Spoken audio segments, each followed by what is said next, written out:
नाजरीन, welcome back to the show. जैसा कि मैंने आपको ब्रेक पे जाने से पहले बताया था कि सेकंड सेगमेंट में हमारे साथ होंगे आपके और हमारे सबके फेवरेट डॉक्टर इब्राहिम यूसुफ साहब। बढ़ते हैं उनकी तरफ। अस्सलाम वालेकुम जी, कैसी हैं जी? मैं अल्हम्दुलिल्लाह। डॉक्टर साहब आप कैसे हैं? अल्हम्दुलिल्लाह जी, थैंक यू वेरी मच। पहले तो मेट्रो टीवी का, आप लोगों का, स्पेशली शेफ नौरीन का जो अभी ज़बरदस्त किस्म का मुझे सूप पिलाया। जी बिल्कुल, और ऐसा मैंने hot and sour white colour का सूप मैंने नहीं पिया। दादी नानी का जिंजर सूप जो है वो शेफ नौरीन ने बताया था, और शेफ नौरीन को हम अलविदा कर चुके थे, लेकिन हमने सोचा और डॉक्टर इब्राहिम साहब ने भी कहा कि उनका होना इस टॉपिक में ज़रूरी है, तो हमने उनसे कहा कि यार प्लीज़ अपने बिजी स्केड्यूल में से हमारे लिए थोड़ा सा टाइम और निकाल लें। तो thank you so much chef Naureen. अच्छा, आप कैसी हैं? इसका एक जी। अच्छा जी वो हो गया जी। मेन नौरीन को बिठाने का जो मफहूम है ये है कि कैंसर आजकल जिस तरह फैल रहा है उसकी जो मेन वजह जहाँ से शुरू होती है ना, वो है न्यूट्रिशन जी, ग़िज़ा बिल्कुल, और माहौलियात। तो मेन न्यूट्रिशन वाले भी साथ में जब बैठते हैं ना, तो आपको बड़ा इजी रहता है कि आप जब लोगों को बता रहे होते हैं कि आपको बचना कैसे है। ऑफ कोर्स कई दफ़ा आप नहीं बच सकते, बट स्टिल कुछ बचने की चीज़ें हैं जो आप न्यूट्रिशन को प्रॉपर करके भी आप बहुत दूसरी बीमारियों से बच सकते हैं। बिल्कुल। तो डॉक्टर साहब आज हमारा मौजू जो है वो कैंसर से रिलेटेड है। कैंसर आप अगर दुनिया में रेशो देखें तो बहुत ज़्यादा जो है वो इंक्रीज हो चुका है। तो आप सबसे पहले हमारे नाज़रीन को ये बताएं कि कैंसर है क्या? बेसिकली कैंसर एक ऐसी बीमारी है जो मल्टीप्लाई होती है। एक अगर छोटी बीमारी लें, नज़ला, खांसी, या एग्जाम्पल हाल में जो कोविड गुजरा है, या बहुत सारी दूसरी बीमारियां होती हैं, डायरिया हो गया, कॉन्स्टिपेशन हो गया, या किडनी के इश्यूज़ हो गए, जो कई दफ़ा सॉल्व हो सकते हैं, सेटल्ड भी होते हैं और सॉल्व हो जाते हैं। कैंसर ऐसा मर्ज़ है जिसमें अगर कुछ दिन, कुछ महीने गुजर गए और डायग्नोज नहीं हुआ तो वो आगे निकल जाता है जी। है क्या चीज़? बेसिकली कैंसर एक वर्ड को छोड़ के एक सी को और उठाते हैं, उसमें है सेल। सेल एक हमारा बॉडी के अंदर मुख्तलिफ trillions of, millions and trillions of cells से हमारी बॉडी बनती है। उस सेल्स का काम ये होता है कि हमारी बॉडी को जनरेट करना, हमारी बॉडी के अंदर मास मटेरियल बनाना, ऑर्गन्स को डेवलप रखना, ऑर्गन्स को हेल्दी रखना, ऑक्सीजनेशन देना, हमारी सेहत को बेहतर रखना, इम्यूनिटी पावर देना, बीमारियों से बचाना, ये सारा काम है हमारे सेल्स का। कुछ सेल्स नए बन रहे होते हैं, कुछ सेल्स टूट रहे होते हैं, कुछ सेल्स ज़ाया हो जाते हैं, मर जाते हैं, कुछ सेल्स कमज़ोर होते हैं, उनको अच्छे वाले सेल्स मार देते हैं, जिसको कहते हैं प्रीबायोटिक्स, प्रोबायोटिक्स, जो हमारी बॉडी के अंदर होते हैं, वो हमारी बॉडी के क़ुव्वत मुदाफ़त को बढ़ा रहे होते हैं। अब प्रीबायोटिक्स, प्रोबायोटिक्स के बारे में भी आपको यही कैंसर के से साथ रिलेट करूँगा आगे। तो हमारी बॉडी उस रेंज पे, जो सेल के रेंज पे, पूरी बॉडी उस पर बनती है। ठीक है, आप समझे, पूरा एक हॉल बना हुआ है। सेकंड, कैंसर आता कैसे? कैंसर में ये है कि एक सेल कोई डैमेज हो गया, या मेटास्टासाइज हो गया, या उसकी म्यूटेशन हो गई, जेनेटिकली हो गई, या फिर ऐसी कोई सिचुएशन बन गई जिसमें सेल जो है वो ख़राब हो गया। सडनली वो सेल जो है वो डीजेनरेट होके मल्टीप्लाई होना शुरू हो जाएगा। पहले तो ज़ाया हुआ जी, शेप डिफरेंट की, शेप डिफरेंट करने के बाद मल्टीप्लाई होना शुरू हो जाता। अच्छा। अब उस मल्टीप्लिकेशन में कुछ दफ़ा तो हम डायग्नोस कर लेते हैं और कुछ दफ़ा डायग्नोस नहीं कर सकते। कई दफ़ा उस डायग्नोसिस में ये होता है कि फर्ज करें कि उस सेल लंग्स में बना, तो आपकी सांस फूलना शुरू हो जाएगी। आपने अर्ली स्टेज में उसको गफलत किए बगैर, निगलेक्ट ना करें और प्रॉपर तरीके से उसको चेकअप करा लें, बाहुशियार डॉक्टर के पास जाके, जो उस चीज़ में माहिर हो कि उसको कोई चीज़ पकड़ सकता हो जी। जैसे कि आपने कहा कि रेशियोज बढ़े जा रहे हैं, तो इसी तरह रेशियोज के हिसाब से आपके दिमाग में होना चाहिए। हर चीज़ में ये नहीं कि आप उसी को लेके बैठ जाएं, बट स्टिल आपको ये सोचना है कि यार मेरे पास कोई अबनॉर्मल सेल्स तो अंदर डीजेनरेट नहीं हो गए। तो डीजेनरेशन का एक बहुत बड़ा फैक्टर है। इसी तरह अगर फर्ज करें कि हम स्टार्ट करते हैं दो कैंसर से, एक है ट्यूमर्स होते हैं और एक है ब्लड कैंसर्स होते हैं। ठीक है, ट्यूमर्स को पहले डिस्कस करते हैं। तो ट्यूमर्स में ये होता है कि कहीं भी कोई ट्यूमर डेवलप्ड हो गया, एग्जांपल के आपके ब्रेन में कोई ट्यूमर डेवलप्ड हो गया, अब उसके 4 पार्ट्स हैं। Temporal region, frontal region, cerebral region, कहीं भी एक पार्ट आ गया तो उसकी जो भी चीज़ें हो रही होंगी वो उसमें बढ़ता रहेगा, और जो वो काम कर रहे होंगे आपके वो काम माइनस हो रहे होंगे। स्पेशली अगर ब्रेन का ट्यूमर है तो दो चीज़ें बड़ी ज़ाया होती हैं और नुकसान उसमें सबसे ज़्यादा होता है। उसमें पहला नुकसान होता है हमारी मेमोरी लॉस होती है। अच्छा, आपको थोड़ी सी याददाश्त आपकी कमज़ोर होना शुरू होती है। हर कमज़ोर याददाश्त पे आपको कैंसर पे नहीं जाना, बट जी। स्टिल आपको उसको देखना ज़रूरी है कि किस तरफ जा रहे हैं, सडनली क्या चेंजेस आई हैं आप में, क्योंकि एक फैक्टर ज़रूर नहीं आएगा, दूसरा फैक्टर भी साथ में आएगा। बिल्कुल। फिर आपके सर में दर्द अचानक शुरू होगा, वर्टाइगो शुरू होगा, चक्कर आना शुरू होंगे, ब्लैक शेड्स आना शुरू होंगे। कई दफ़ा हमारे पेशाब और जो इंसानी फुजला है उसमें अनकंट्रोल्ड होना शुरू हो जाते हैं, Okay. लेकिन वो बहुत बात की स्टेज है। अच्छा। लेकिन स्टिल उसमें भी इनकंटिन्यूस होना शुरू हो जाते हैं, ड्रिपलिंग शुरू हो जाती है, क्योंकि सारा कंट्रोल हमारा यहाँ से है। ब्रेन से। चलते चलते आप गिरना शुरू हो गए, आपको कई दफ़ा उठ रहे हैं और आपको टाइम भूल गए, या आपको आज की अभी बात कर रहे हैं और कल की बात भूल गए, तो ये आपको ब्रेन में देख रहा है कि यार ये कोई चेंजेस आई हैं, तो क्यों चेंजेस आ रही जी। हैं। प्लस साथ में सीवियर किस्म का पेन। इसी तरह आँख की बिनाई आहिस्ता आहिस्ता जाती रहे, सडनली आपको लगे कि यार सडनली मेरी आंखों में से बिनाई जा रही है, या सुनने में कोई प्रॉब्लम हो रहा है, या सुनने में शोर आ रहा है, तो आपको यहाँ का कैंसर ज़रूर देखना होता है। या दूसरी भी देखिए, हर चीज़ का एक डिफरेंशियल डायग्नोसिस है। डिफरेंशियल डायग्नोसिस का मतलब आपको फर्स्ट लाइन में ऊपर नहीं ले जाना, बट स्टिल जब कैंसर डेज आ रहे हैं तो हम कैंसर की बात करें, इसलिए हम बिल्कुल। थोड़ा सा इसको हाईलाइट करें, जी। बट स्टिल दूसरी चीज़ें पहले सोचनी है, पहले छोटी चीज़ें सोचनी है, फिर बड़ी चीज़ों पे जाते हैं। ये बार बार हम मेडिकली टर्म में यूज़ करते हैं कि पहले नीचे वाला लेवल को ना सोच लें। हर फीवर का मतलब कैंसर नहीं होता, तो ये इंपॉर्टेंट है। ठीक है। सेकेंडली अगर आते हैं आप, जॉ का कैंसर होता है, आपने देखा है जॉ में लोग गुटके खाते हैं, पान खाते हैं, जी। जो बहुत ज़्यादा गुटके खाते हैं उसके माउथ का कैंसर हो जाता है। यहाँ से चीक से शुरू होता है और अंदर से वो फैलते हुए पूरा फैल जाता है, तो एक ये स्किन कैंसर में शुमार होता है।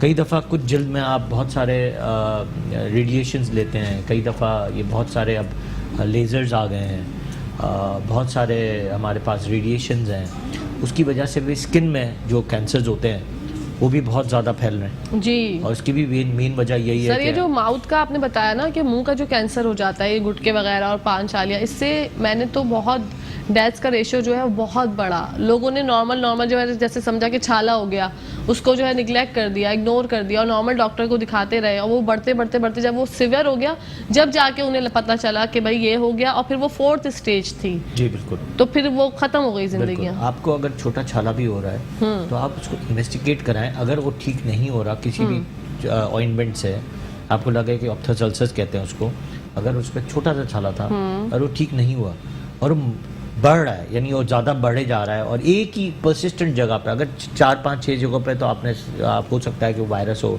या बैक्टीरियल इन्फेक्शन हो या फिर कोई गैस या एसिड की वजह से भी ऑप्थोसल्सस हो रहे होते हैं। लेकिन एक मेन पर्टिकुलर वजह हो, जगह हो, और उस जगह पे ही परसिस्टेंट एक ऑप्थोसल्सस हो, बढ़ रहा हो, और वो आपको पेन कराना शुरू कर दे बहुत हाई लेवल पे, उसका मतलब कहीं ना कहीं उसमें एरर आ गया है, या वो सेल्स जो है डिजेनरेट हो रहे हैं, और वो सेल्स जो है वो मेटासाइज कहीं ना कहीं हो रहे हैं। जी। माउथ का कैंसर क्यों जल्दी फैलता है? क्योंकि वो एक स्लाइवा लेके पूरी बॉडी में जाता है, तो आपके पूरी बॉडी में जो है आपके थूक के जरिए आपके रेस्पिरेटरी ट्रैक, जो रेस्पिरेटरी ट्रैक है उसमें चला जाएगा, उसके साथ पेट में चला जाएगा, फिर बाउल में चला जाएगा, लिवर में जा सकता है, पैंक्रियास में जा सकता है, कहीं भी वो कैंसर, मतलब बॉडी के मेटासाइज हो किसी जाता भी है। एरिया को जो है वो कैंसर हिट कर सकता है। वो बिल्कुल, वो थूक के जरिए कहीं भी जा सकता है। हाँ, सर के बाल से लेके नाखून के जो है वो कहीं भी जा सकता है। अच्छा, अल्लाह अकबर, अल्लाह पाक हम सबको महफूज रखे। डॉक्टर साहब, इसकी वजूहात क्या होती हैं, कैंसर की वजूहात क्या होती हैं? देखिए, पहले तो हमने ये देख लिया कि कैंसर की वजूहात क्या हैं। दूसरा, बहुत मुख्तलिफ किस्म के मुख्तलिफ कैंसर्स हैं। अब कई दफ़ा कुछ ब्रेस्ट कैंसर्स हैं, अब इनकी तो मेन वजह जो हमने देखी है वो ये है जो रिसर्च भी है, WHO भी कहता है, यूनिसेफ भी कहता है कि माँ का दूध जो गायें नहीं पिलाती हैं उनमें आगे जाके गुठलियाँ बन जाती हैं, क्योंकि माँ का दूध तो चल ही रहा होता है 2 साल का। बिल्कुल बिल्कुल। लेकिन माँ जब दूध नहीं पिला रही होती है या उनकी शरानें ब्लॉक होती हैं तो होता ये है कि प्रॉपर तरीके से फीड जो है वो नहीं पिलाती हैं, या फीड नहीं पिलाना चाहती हैं, फीड नहीं पिलाती हैं, तो एक तो अनहेल्दी इन्वायरमेंट अंदर डेवलप्ड हो जाता है, वो रिवर्स बैक होता है और दूध जो है आगे जाके जो इतना ब्लॉकेज किया हुआ होता है उससे वो वही डीजेनरेशन ऑफ सेल्स जो हैं वहाँ पे ग्रो हो जाते हैं। लेकिन वो भी बात है कि अगर वहाँ पे पेन आना शुरू हो जाए, वहाँ पे गुठलियाँ आ जाएं या यहाँ पे गुठलियाँ आना शुरू हो जाए औरतों के, तो आपको फौरन उसको एक डॉक्टर को जरूर दिखाना है। औरतों के और कुछ मर्द के कुछ डिफरेंट किस्म के जो हैं कैंसर सेल्स होते हैं, ठीक है, और कुछ ज़्यादा सेल्स जो हैं वो मर्दों में होते हैं, औरतों में थोड़े से कम होते हैं, ठीक है। लेकिन मर्दों में सबसे ज़्यादा कैंसर जो होता है प्रोस्टेट का कैंसर होता है, ओके। औरतों में सबसे ज़्यादा कैंसर जो है ब्रेस्ट का होता है, लेकिन दोनों बहुत अच्छे ट्रीटेबल हैं, दोनों कीमोथेरेपी से और रेडिएशन से बेहतर हो सकते हैं। लेकिन स्टिल क्यों होता है, उसकी मेन वजह जो है वो आपके इस वक्त के माहौलियात हैं। माहौल में कितना आप पोल्यूशन ले रहे हैं, कितना आप जंक ले रहे हैं, कितना आप ऐसी डाइट ले रहे हैं जिसकी वजह से आपका सेल जो है डीजेनरेट हो रहा है जी। मेन चीज़ आपके प्रीबायोटिक्स प्रोबायोटिक्स होते हैं। आपकी बॉडी के अंदर अगर इम्यूनिटी कम हो गई है, इम्यूनिटी मतलब आपके बॉडी के अंदर कुछ ऐसे फौज हैं जो आपकी दीवार बन के खड़े हुए होते हैं, और अभी हम क्या करते हैं कि जब फौज जो है वो फौज वीक हो जाती है, अब उसमें डिवाइड एंड रूल हो जाता है कि अलग अलग हो जाता है जी। अगर जब हम प्रॉपर तरीके से उसको इम्यूनिटी बिल्डअप करेंगे प्रीबायोटिक्स प्रोबायोटिक्स से, तो वो बेहतर तरीके से उसको सपोर्ट कर सकेंगे। बिल्कुल जी। इसी के साथ साथ ब्रेक का टाइम हो गया है, तो कहीं जाइएगा मत, देखते रहिए मुस्कुराती सुबह। जी नाज़रीन, welcome back to the show. आप लोग देख रहे हैं आपका फेवरेट शो जिसका नाम है मुस्कुराती सुबह। आजकल जो है जंक फूड का भी जो है बड़ा रुझान है, लोग बाहर जो है तफरी के तौर पे और बड़े मजे मजे से बाहर के खाने खा रहे होते हैं। तो डॉक्टर साहब से जानते हैं क्या ये भी एक अहम वजह है कैंसर होने की? जी डॉक्टर साहब। बिल्कुल, आपकी ये वजह बिल्कुल दुरुस्त है कि जितना आप बाहर की ग़िज़ा खाते हैं या नॉन न्यूट्रिशनल प्रोडक्ट्स खाते हैं जिसमें प्रिजर्वेटिव्स सबसे इम्पोर्टेंट, जितने मसाले के डब्बे होते हैं वो सारे प्रिजर्वेटिव्स हैं। एक ज़माने में कैंसर क्यों कम था और आज कैंसर का रेशो आपने अभी बताया मुझे कितना जी, 1 लाख लोगों में से पूरी दुनिया में 440 का रेशो है। हो गया, मतलब इट्स ह्यूज नंबर्स। बिल्कुल। और सबसे बड़ी चीज़ ये है कि इसकी वजह, मेन वजह आप अगर रिसर्च देखें पीछे की तरफ जाएं, मैंने एक तो आपको बता दिया ब्रेस्ट कैंसर क्यों होता है, दूध ना पिलाने वाली माँ को सबसे ज़्यादा होता है। तो आज से ये तो तैयार करना चाहिए कि breast feeds is very important, माँ का दूध ही सबसे इंपॉर्टेंट है, अमीन है, बेहतरीन है और आपकी सेहत को ज़्यादा बेहतर तरीके से वो रख सकता है और ब्रेस्ट कैंसर जैसी मोहल्लक बीमारी से बचा सकता है। बिल्कुल। सेकंड आ जाए फ्रूट पे, अब सबसे इम्पॉर्टेंट दूसरी चीज़ें हैं चिकन। अब इसके बारे में इसके बारे में हमारी शेफ़ नौरीन जो है वो ज़्यादा बेहतर तरीके से बता सकती है कि हम क्या ग़िज़ा खाएं तो हम नहीं बच सकते और क्या ग़िज़ा खाएंगे तो हमें कैंसर जैसे मोहल्लक मर्ज हो सकता है। जी शेफ नौरीन। देखिए बेस्ट क्या है, सबसे पहले तो अपने किचन में से होम अप्लायंस जो माइक्रोवेव है इसको आउट कर दें। ओके। इसमें जो रेजेस होती है ना, that is really injurious to health. Okay. और बाकी में डाइट पे आती है तो vegetarian diet make the lower, कहते हैं ना कि कैंसर को बिल्कुल बचा देती है। वेजिटेरियन डाइट जो होती है उसमें मतलब आपने लीन प्रोटीन्स ले लिए, होल ग्रेन्स ले लिए, मतलब ये सारी चीजें। और जितने भी जंक फूड है इनको तो खुदा का वास्ता बिल्कुल आउट कर दे अपनी लाइफ में, because this is the main cause of cancer. Allah अकबर। क्योंकि ये सारी प्रिजर्वेटिव्स अभी डॉक्टर साहब बोल रहे थे, ये सारी चीजें आपका it's very injurious to health. ये हेल्दी थोड़ी है, हम बाहर जाते हैं ये खा लेते हैं, ये खा लेते हैं, जो भी है, लेकिन it's not healthy. Healthy food तो फिर आप यही घर का खाना जी। और वेजिटेबल डाइट तो बेस्ट है फॉर कैंसर जी, क्योंकि चिकन का भी देखें ना, चिकन को भी जो है वो स्टेरॉइड्स दिए जाते हैं, तो वो भी एक हार्मफुल है। वैसे ही हार्मफुल है वो तो आम बंदे के लिए, लेकिन जो कैंसर पेशेंट है उसके लिए फिर आपने बताया कि वेजिटेरियन डाइट जो है, होल ग्रेन्स हो गया, लीन प्रोटीन्स हो गया, फ्रूट्स हो गए, वेजिटेबल्स हो गए, ये सारी चीजें। और सबसे जो बेस्ट जो वेजिटेबल्स है ना वो अंडरग्राउंड वेजिटेबल्स हैं, क्योंकि देखिए रूट्स में सबसे ज़्यादा ऑक्सीजन होती है। अगर आप देखें तो रूट्स में अगर ऑक्सीजन जिसमें होगी वो आपकी बॉडी के अंदर जाके कितना बेहतरीन काम करेगा। स्पेशली जैसे कैरेट्स हैं, टोमेटोज हैं, दूसरे जो मीठे पोटैटोज हैं, जी। ब्रोकली है। ब्रोकली जी, है, ब्रोकली। ये सब जमीन के अंदर जमीन के पलते अंदर हैं। वाले। जितने जमीन के अंदर पलने वाले वेजिटेबल्स होते हैं वो आपकी बॉडी के अंदर डीजेनरेशन सेल को मारना शुरू कर देते हैं, क्योंकि उसमें हाई ऑक्सीजन होता है, उसमें high calories of probiotics prebiotics होते हैं। अच्छा। दूसरा प्रीबायोटिक्स प्रोबायोटिक्स मिलता है दही में, जो हमारे लोगों ने सबसे कम यूज करना शुरू किया। जी। अब लोगों का एक शेफ नौरीन इस बारे में बताएंगी कि शेफ नौरीन, ये जो हमारी जो घर की बनी हुई जो मट्टी की दही होती है और जो प्रिजर्वेटिव वाली जो दही होती है, उसमें क्या फर्क है? उफ, बहुत फर्क है। घर की मिट्टी के प्याले में आप जब जमाते हैं वो तो यार फुल ऑफ आपका हेल्दी है, और आप बाकी बाहर के जो ये सब प्रिजर्वेटिव्स हैं वो तो अनहेल्दी, टोटली बिल्कुल। अनहेल्दी। घर में दही जमाएं, और लो फैट, और जो ये कैंसेरियंस होते हैं इनके लिए लो फैट जो डेयरी प्रोडक्ट्स होते हैं वो बेस्ट होते हैं। अच्छा। लो फैट डेयरी प्रोडक्ट्स जो मतलब घर में दही जमाना जो है वो हाँ। बेहतर है। जो बाहर हर के, चीज- जो बाहर की भी जो खुली वाली दही होती है वो भी ले सकते हैं। वो बेस्ट है। वो वो बेस्ट best है है। इंस्टेड वो ऑफ बेस्ट है। डब्बे लेकिन वाला। उसकी भी देखें कुछ एक्सपायरी है। हाँ। लोगों का एक वहम है कि हम बच्चे को देंगे या किसी को भी देंगे, इससे नज़ला खांसी बढ़ जाता है। ऐसा कोई भी नहीं, कहीं भी नहीं है। दुनिया में वाइट का और ग्रीन का सबसे ज़्यादा इस्तेमाल है। वाइट इज अपना एक तो केला जी। और प्लस योगर्ट, और जी। सेकेंडली जो है हमारा वेजिटेबल्स। ठीक है। अब लोग हमारे यहाँ पे थोड़ा सा उल्टा निज़ाम चलता है। हमारे यहाँ कहते हैं गोश्त खोर है, गोश्त खाएं, सबसे ज़्यादा गोश्त खाएं। तो गोश्त खाने से जो नुकसानात हैं वो सबसे ज़्यादा है। सबसे ज्यादा स्पेशली जो हमारी जो भैंस का गोश्त जो लोग खा रहे होते हैं, गाय का और भैंस का, उसमें सबसे ज़्यादा जो हाई किस्म का जो फैट प्रोटीन होता है वो सबसे डेंजरस होता है, बहुत Exactly. ज्यादा। और वो हमारे डीजेनरेशन करता है। ये सेल्स को जो ख़राब करता है वो हमारा गोश्त ज़्यादातर, उसमें आपके यूरिक एसिड बढ़ता है, कैंसरिंग सेल सबसे ज़्यादा होते हैं, उसी के अंदर वॉर्म्स भी होते हैं, उसी के अंदर ही बहुत सारी बीमारियां भी होती हैं, Right. उसी में ही Right. आपको पता है कि टीबी के असरात भी होते हैं। जी। तो ऐसी बहुत सारे असरात होते हैं जिसमें ये जो रेड मीट होता है वो ज़्यादा खतरनाक होता है। अच्छा। बहुत। अच्छा डॉक्टर साहब, ये जो कीमोथेरेपी है, बहुत से लोग समझते हैं कि कीमोथेरेपी जो है वो आपकी जिंदगी को कम करती है, इसके बारे में क्या कहेंगे?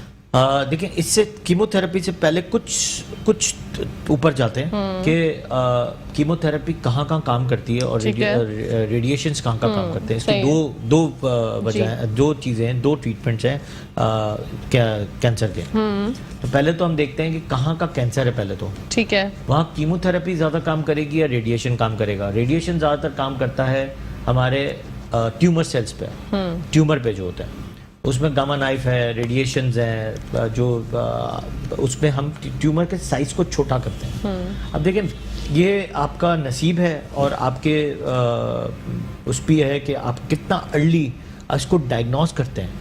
फर्स्ट एंड सेकंड स्टेज तो आप इसको डायग्नोस भी अगर कर लेते हैं जल्दी तो उसकी ट्रीटमेंट भी बहुत जल्दी है। अगर मुश्किल blood होता है cancer- अगर first blood and cancer- second stage में ना, बिल्कुल। नहीं, देखिए, अगर कोई भी किस्म का आपको एबनॉर्मल चीज नजर आई, फर्स्ट करें पेट दुखना शुरू हुआ, अगर पेट का कोई कैंसर है या ट्यूमर है और पेट में कुछ बदहजमी शुरू हो गई, तो आपको लगे कि पेट ज़्यादा फूल रहा है, ब्लॉटिंग ज़्यादा हो रही है, फ्लैटुलेंस ज़्यादा हो रही है, कॉन्स्टिपेशन हो रहा है या डायरिया हो रहा है या कहीं ब्लड आना शुरू हो गया, तो आपको उसको एबनॉर्मलिटी, थोड़ी सी एबनॉर्मल सोचना है कि यार क्या हो सकता है। अब जैसे अगर पीरियड्स, अगर किसी के एबनॉर्मल पीरियड्स आ रहे हैं या उन औरतों का जो का हमला ख़त्म हो गया, पीरियड्स ख़त्म हो गए और उसको एबनॉर्मल ब्लीडिंग सडनली शुरू हुई, सडनली जो है आपने उसकी उसी वक्त MRI और करा लिया, तो आपको और उस पार्ट को निकाल दिया, तो आप उसको मेटासाइज नहीं करेंगे। ठीक तो है। ये 1-2 स्टेज में आप पकड़ सकते हैं इसको, वरना सडनली जो है मेटासाइज हो जाता है। मेटासाइज का मतलब मल्टीप्लाई होकर जी। कहीं भी बॉडी में घुस सकता है, क्योंकि सेल जो सेल हैं वो एक रूट्स है, रूट्स की तरह है, पूरी हमारे यहाँ जल्द फैली हुई है। अब एक सेल खराब होगा तो पूरे सेल को मल्टीप्लाई करके सारा सेल खराब कर देगी। जी। अब वो फर्स्ट स्टेज सेकंड स्टेज में होगा, एक जगह पड़ा हुआ होगा, तो उसको हमने उसी वक्त इसको अगर ट्रीट कर लिया या उस पार्ट को निकाल दिया, अगर एक ट्यूमर है छोटा सा, अगर उसकी सर्जरी करके निकाल देंगे तो फौरन वो ट्रीटमेंट हो जाएगी। और उसकी कुछ आगे पीछे ऊपर नीचे अगर अपने सिटी स्कैन MRI करा लिए तो हमें पता चल जाएगा कि ये आगे मेटासाइज नहीं हुआ। इसी तरह कई दफ़ा ये कैंसर बोन में चले जाते हैं, तो बोन की जो हड्डियाँ हैं वो बुरबुरी हो जाती हैं, टूटना फूटना शुरू हो जाती हैं। कई दफ़ा बहुत रिपीटेडली जो है आपको फ्रैक्चर शुरू हो जाते हैं या कहीं सीवियर पेन होता है। Cancer mean severe pain. तो जो सीवियर पेन होता है इसमें स्पेशली बच्चों को एक चीज़ हम हमेशा देखते हैं, ल्यूकीमिया वाले बच्चों को, उसमें हम 3-4 चीज़ें पूछते हैं। एक तो हम पूछते हैं हाई ग्रेड फीवर, ठीक है। फिर हम पूछते हैं कि बोन पेन तो नहीं है। अगर बोन पेन हो रहा है, कहीं लिम्फ नोड्स ग्रो हो गए हैं, कहीं यानी हमारी जो बॉडी के प्रोटेक्टिव निज़ाम जो है वो कहीं ग्रो होना शुरू हो गया, सर्वाइकल पे या मैक्सिल पे या हमारे इंग्वाइनल रीजन पे या पेट के अंदर पेन उस लिम्फ नोड्स की वजह से हो रहा है, तो आपको उसको सर्च आउट करना है कि किस तरह का लिम्फ नोड है। अब उसी लिम्फ नोड को लेके चलना है। इसके बाद आपको देखना वेट लॉस तो नहीं हो रहा, स्पेशली वेट लॉस, फीवर और बोन पेन आपको उसी वक्त पकड़ना है, कहीं ना कहीं वो कैंसर की निशानी बना रहा है।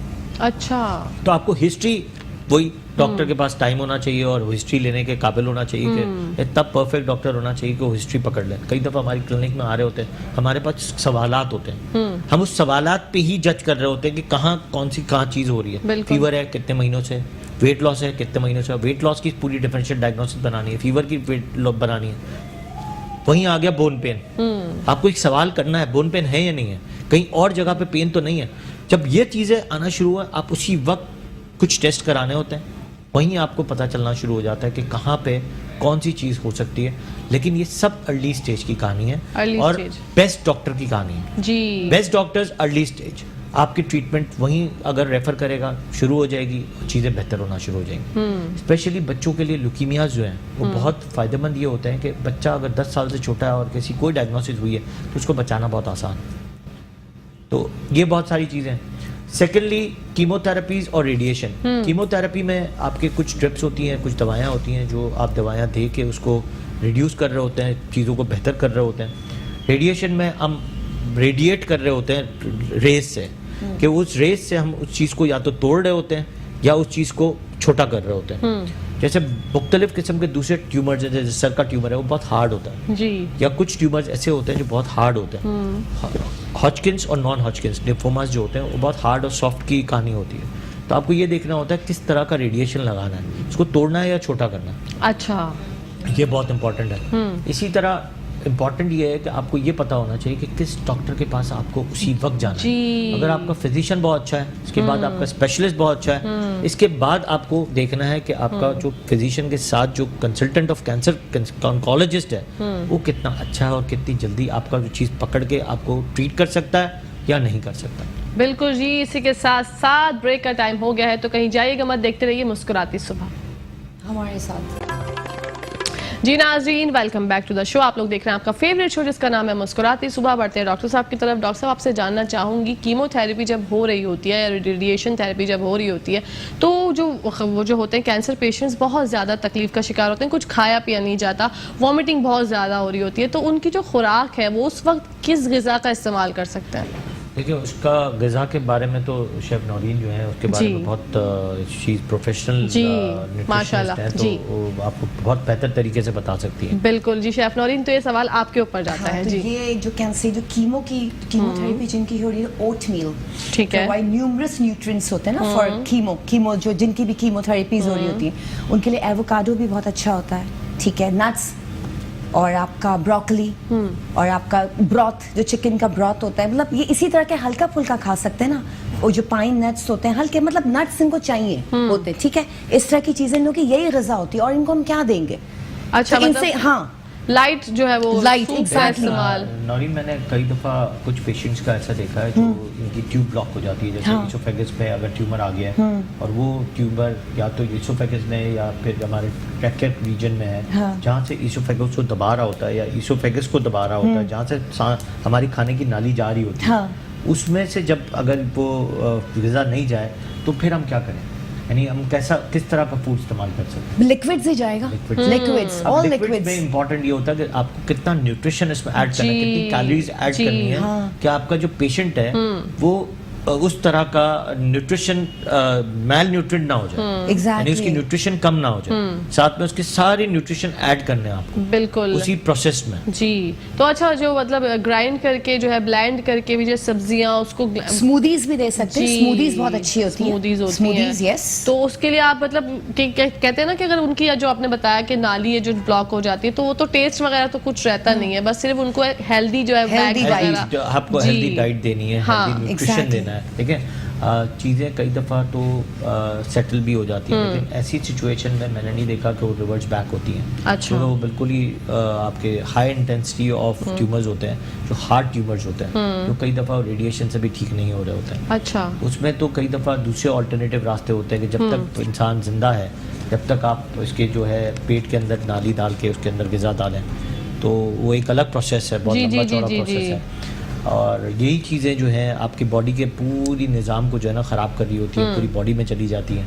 तो ये पूरी बॉडी में जाती हैं तो उसको बचाना बहुत मुश्किल हो जाता है। बहुत मुश्किल हो तो जाता है। सेफ्टी जो शेफ नौरीन ने एक तो बताया, ग़िज़ा माइक्रोवेव का इस्तेमाल कम कर दें, पैक फूड्स का इस्तेमाल कम कर दें। जी। पैक फूड सबसे ज़्यादा ख़तरनाक है, जिसमें प्रिजर्वेटिव डले हुए होते हैं। अल्लाह इसमें अकबर। इतने प्रिजर्वेटिव होते हैं और आपको नहीं पता कि किस तरह वो किस फार्म से ग्रो किए हुए हैं। वो जो अगर मसाले हैं वो किस डिग्री ऑफ उसमें कुछ चीज़ें ऐसी मिलाई जाती हैं जिससे वो ग्रो जल्दी जल्दी करते हैं, तो वो आपके बॉडी को, जैसे नॉन ऑर्गेनिक है, नॉन ऑर्गेनिक है, वो नॉन ऑर्गेनिक प्रोडक्ट्स होते हैं। ऑर्गेनिक प्रोडक्ट्स होते हैं वो आप तो घर में भी उगा सकते हैं। बिल्कुल। और जो नॉन ऑर्गेनिक प्रोडक्ट्स जो है बहुत जो जल्दी जल्दी जो फार्म पे ग्रो हो रहे होते हैं, उनके सबसे ज़्यादा नुकसान आते हैं। जी डॉक्टर साहब, सबसे मौलिक कैंसर कौन सा होता है? मौलिक कैंसर कोई भी नहीं होता। अगर ल्यूकीमिया भी है या ट्यूमर भी है, दोनों में कोई भी अगर फर्स्ट सेकंड स्टेज में अगर पकड़ ले और इसके सिम्टम्स जिस तरह हमने बताया और इतनी डिटेल में डिस्कस की है, ठीक अगर है। वो डिस्कशन में अगर किसी को अभी कोई सिम्टम आ भी रहे हैं और उन्होंने फर्स्ट सेकंड स्टेज में पकड़ लिया, तो वो अगर थर्ड स्टेज में नहीं पहुंचे तो उसको बचाना बहुत इजी भी है। उनकी ट्रीटमेंट्स भी हैं और ट्रीटमेंट्स थोड़ी सी लेंदी हैं, थोड़ी सी एक्सपेंसिव है, but you can save the life. बिल्कुल जी, you can save the life. और बिल्कुल आप, जब मैं देखती हूँ कि आप कितना जो है वो खर्च हो जाते हैं हॉस्पिटल्स में पैसे वगैरह, लेकिन अपनी ज़िंदगी से बढ़ के तो कुछ भी नहीं है। आप अगर सोना रख रहे हैं अपने घर में और सोच रहे हैं कि इसको हम रख लेंगे, तो उसके ऊपर भी ज़कात होती है। तो आप ऐसे तो ना रखें, अपनी जान के ऊपर सबसे ज़्यादा जो है वो ख्याल किया करें। जैसे डॉक्टर साहब ने बताया कि फ़ौरन से अगर आपको लगे कुछ ना कुछ एबनॉर्मल है बॉडी के अंदर, कहीं पेन है, कुछ डिफरेंट आपको फील हो, तो सबसे पहले डॉक्टर के पास जाएं, लेकिन उसके लिए भी एक अच्छे डॉक्टर के पास जाएं। Of course. डॉक्टर साहब, कैंसर क्या मौरूसी बीमारी हो सकती है?